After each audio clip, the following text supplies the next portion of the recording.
Greetings, everybody. I'm Dr. Swati Kothari from Institute of Architecture and Planning, Nirma University. We will continue our discussion on infrastructure and its basics, both green and blue. We have seen how both these are an integral part of an urban settlement and what needs to be done. Let's look at what are the efficiency indicators for various types of services. Here, starting with with water supply. So we have water supply, in which it is said that the coverage of water supply, that is the entire population in an urban area, should be covered by the water supply provided by the government. Then every individual should be able to get a per capita availability of water, which is 135 liters per capita per day at a basic domestic level average. Then an ambitious target of metering of water supply connections, since we have seen that most of the cities are approaching the day zero, and in the current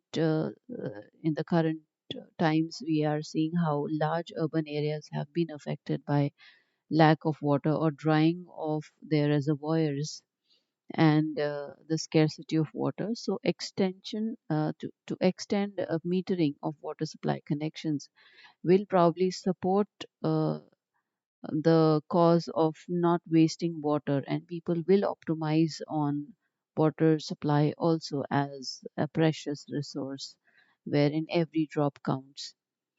Then we have to increase the extent of non-revenue water. So for everybody who needs water should also be able to get it in the entire city across various spectrums. Continuity of water supply.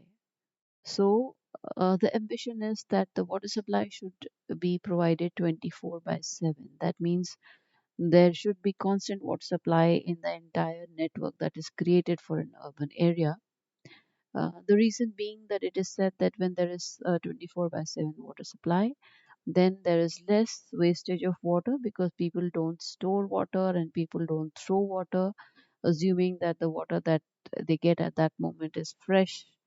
And also, when there is a continuous water supply, the possibility of contamination or the possibility of reactions within the water supply pipeline reduce. So we can ensure the quality of water which has been treated in the water supply, if it is treated in the water treatment plant, remains the same and it is not affected despite being transported for 10, 20, 50 kilometers across the city fabric. Another very important factor is efficiency of redressal of customer complaints. So, water supply is the basic essential necessity for each individual to survive, and it is important that the urban local body creates a mechanism wherein it is able to address to all the complaints that people have across all wards, all zones in an urban area, whether it is a municipal corporation or a municipality. There has to be a system wherein the customer complaints is addressed. So we have with the digitalization of in the governance sector, we have a management information system for almost all types of services that various government departments provide. So here also an app-based system in which immediate reporting and redressal of the complaint is taking place is given an importance. Then we look at the quality of water supplied. So different regions have different quality, inherent quality of water, and it is this quality of water that needs to be monitored. So somewhere a TDS could be high, somewhere arsenic is high. Depending on the substrata, the quality of water differs. And it is important uh, to provide water using the basic guidelines. We have IS codes that we use for the quality of water or for testing the type of water, quality of water that needs to be provided. Cost recovery of water supply services. So, when we are talking about cost recovery in water supply services, it is that a huge investment which goes on from the government in providing in first collecting water in reservoirs or through perennial sources, then in water treatment, then in water supply to each and every household across the urban fabric. So there needs to be a mechanism which helps us in cost recovery. Then the efficiency in collection of water supply charges. So we can have metering of water supply, but if we are not able to collect the water supply charges, then the whole purpose of having meters gets defeated. So a mechanism needs to be in place wherein we start charging for water for the amount of water that we use. Maybe there are different slabs, some basic quantity of water is provided, and if you exceed that, then you need to pay for it. But that system needs to be in place in order to protect a very important natural resource. Then comes efficiency indicators for sewerage. So all the water that we are supplying across the city, um, and it is being used by individuals, there is a disposal of water also. So only 20% is used, 80% of water gets disposed as sewage. So it becomes important that we start collecting sewage um, from all the exit points in order to maintain the uh, uh, basic sanitation facilities across the city. So the first criteria that we see here is the coverage of wastewater network service. As we have seen that water supply needs to be across the city, same is the case with wastewater network also. Wherever we are supplying water, we also need to collect the wastewater from those sources. So we need an entire drainage network in place where we are able to collect the wastewater. Then we have to see that once we have covered the entire urban fabric through the wastewater network system, we need to also ensure that there is efficiency in collecting uh, the wastewater. So we have to keep checking if there is any leakage, if there are any issues that are coming in collection of wastewater. Then comes the adequacy of wastewater treatment capacity. As we have discussed that water treatment plants are in different phases, are made in different phases. Same is the case with wastewater treatment capacities also.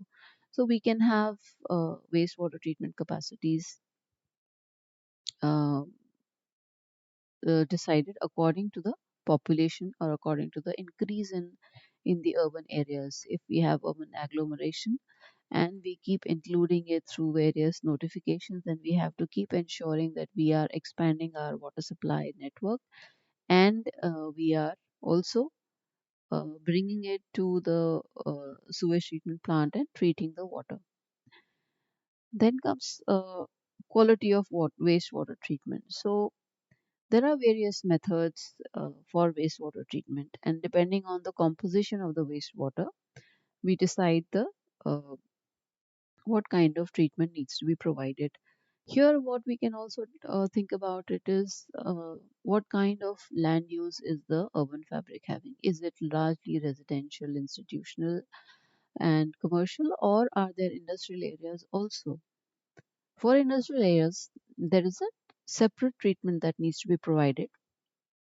So it becomes important that we are also keeping an eye on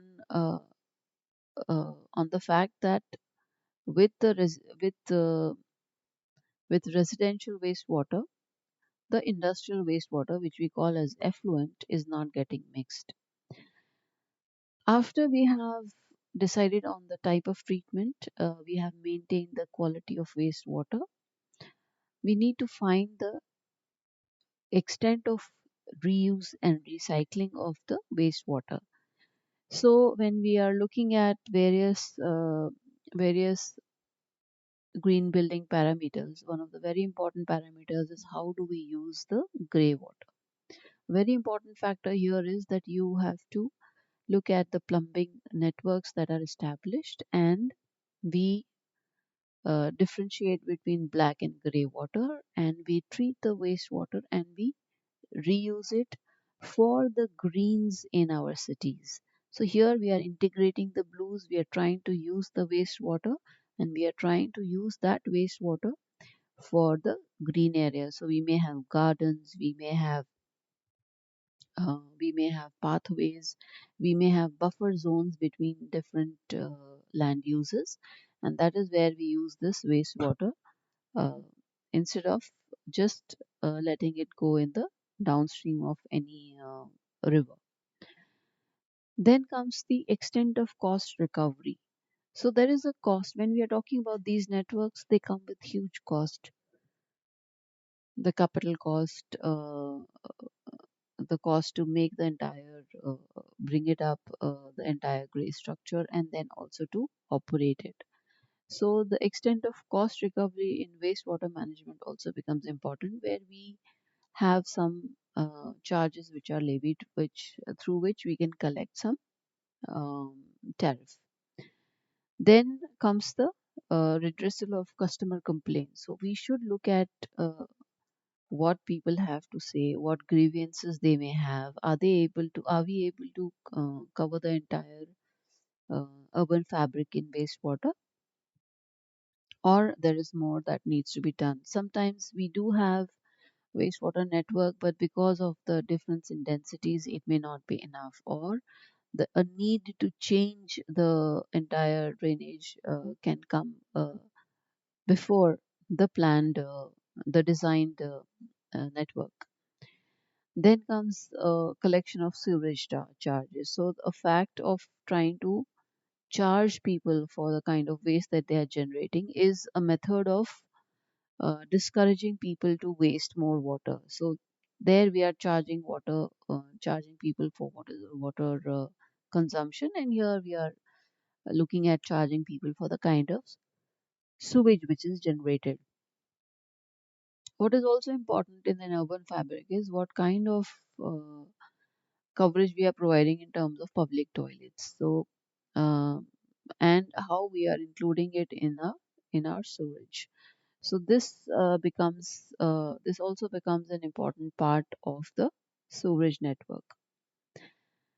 Then comes the solid waste management. So in solid waste management, we all know how segregation at source is important. What needs to be done in order to uh, optimize the reuse and recycling of the solid waste which is being generated, with an idea that least amount of waste should go to the landfill site. So here we have household level coverage of solid waste management, where we are looking at collecting segregated uh, solid waste at source, at domestic source.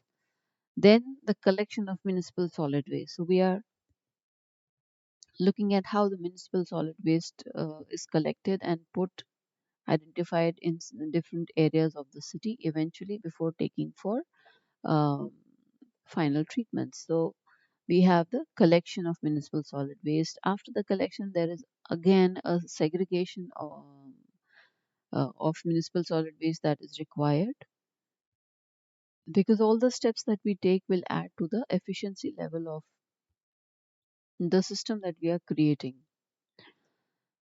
Followed by segregation, we are talking about recovery and recycling of the solid waste.